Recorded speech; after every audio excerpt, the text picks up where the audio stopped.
Hello प्यारे बच्चों, स्वागत है आप सभी का हमारे YouTube channel physics solutions by R Kishan पर। जेई मेंस के, नीट के या किसी अनदर एग्जाम के फिजिक्स के क्वेश्चन हम सोल्व कर रहे हैं। तो हम एक नीट का क्वेश्चन ले रहे हैं, इसका वीडियो सॉल्यूशन हम अपलोड करेंगे। अगर आपको इसको पसंद आए तो आप चैनल को लाइक शेयर और सब्सक्राइब कर सकते हैं। जैसे स्टेटमेंट अगर आप ध्यान से देखें, ये 21 जून 2026 को जो एग्जाम हुआ था नीट का, दोबारा से वहाँ से लिया है। Consider a spring mass simple harmonic oscillator. तो एक स्प्रिंग मास है हमारे पास, simple harmonic oscillator in one dimension. In one dimension, the mass of the spring is m. Spring का मास m है, स्प्रिंग कांस्टेंट इज k, और इसका spring constant आपका a है। ये स्प्रिंग कांस्टेंट की यूनिट है Newton per metre. At a given instant the extension of the spring is x metre and speed of the particle is v metre per second. तो let's say हमने इसको stretch कर दिया,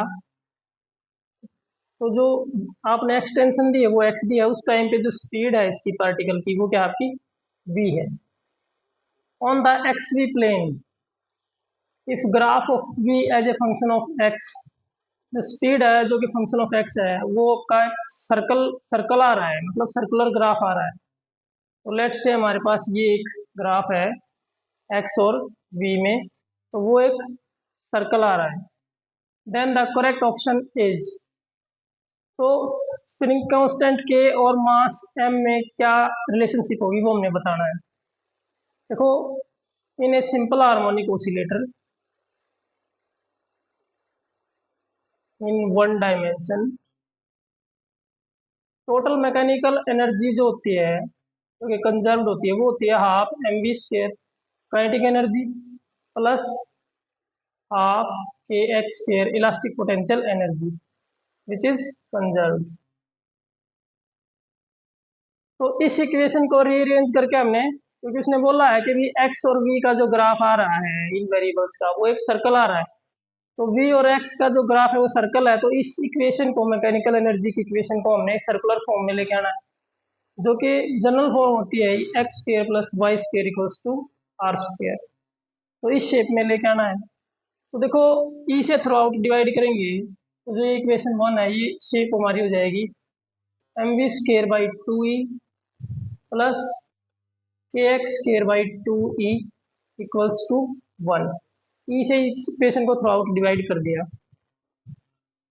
further अगर हम rearrange करें तो ये 2m जो है डिवाइड में आ जाएगा, इसकी ऐसे ही k भी आ जाएगा।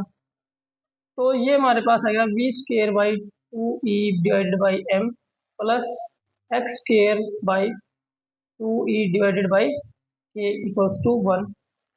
बट अगर हम ये देखें, ये जो इक्वेशन होती है लगभग सिमिलर एलिप्स के आ गई, जिसमें हमारे पास ये होता है x square by a square plus y square by b square equals to 1। और एलिप्स की शेप इस तरह से होती है, जिसमें आपका ए, ये बी होता है और ये ए होता है, मेजर एक्सिस और minor axis. For an ellipse to be a perfect circle, एक एलिप्स के लिए सर्कल होने के लिए क्या जरूरी है, ये दोनों क्या होंगे सेम, क्योंकि उसमें रेडियस क्या होती है सभी पॉइंट्स पे सेम। तो a must be equals to b. तो ये जो है यहाँ पर ए स्क्वायर और बी स्क्वायर है, उनकी जगह पर ये है, और ये तो एलिप्स के जैसी आ रही है। तो सर्कल होने के लिए ए स्क्वायर और बी स्क्वायर जिनकी जगह पर हमारे ये हैं, ये क्या होने चाहिए, सेम होने चाहिए। 2e by m equals to 2e by a. Ellipse और सर्कल में यही मेन डिफरेंस होता है, इनका सेम होना जरूरी है। 2e से 2 क्या हो गया, कैंसिल, तो यहाँ से आ गया k इक्वल्स टू एम या फिर m इक्वल्स टू k। तो k और m में जो रिलेशनशिप आती है वो आती है, फोर्थ ऑप्शन आपका करेक्ट हो जाएगा, क्योंकि इसने ऑलरेडी दिया था कि ये एक सर्कुलर इक्वेशन बनेगी इसकी एक्स और बी की। तो अगर आपको इस क्वेश्चन का सॉल्यूशन, वीडियो सॉल्यूशन पसंद आए तो चैनल को लाइक शेयर और सब्सक्राइब करना ना भूलें। Thank you.